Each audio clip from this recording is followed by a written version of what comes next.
Un essai pour être fin prêt demain matin à 8 heures. Les camions de plus de 7,5 tonnes ne pourront plus emprunter ces axes secondaires. Avec la glace, le sol qui sert de support aux chaussées se dilate et quand ça fond comme une éponge, ce sol devient très instable. Le passage d'un seul poids lourd peut abîmer la route. Et des creusements ou des chaussées qui vont se relever et des gros fissurages, ce qui va nécessiter après une remise en place qui est très onéreuse. Ces jours derniers, en moyenne, le sol a gelé à 40 cm de profondeur. Les grands axes, dont le revêtement est plus profond, plus cher mais plus solide, n'auront pas de barrière de dégel. Là où elles sont posées, il faudra probablement attendre une bonne semaine pour retrouver une circulation normale.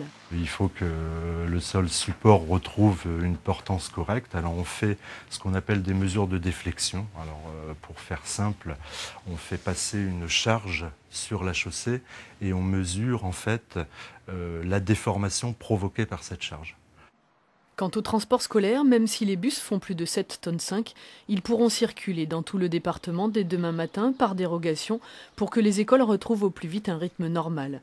L'alerte météo est levée, plus de risque ni de chute de neige ni de pluie verglaçante. On reprend les services, mais bien évidemment, c'est le conducteur qui, au final, sera le dernier à décider d'assurer ou non un service. Alors, sur les axes principaux, on s'attend à ce que la situation soit normale, mais sur certains axes secondaires, on pense qu'il y aura encore quelques perturbations, donc des retards dans les services, voire des communes qui ne seront pas desservies, mais ça va s'améliorer aussi au fil des heures.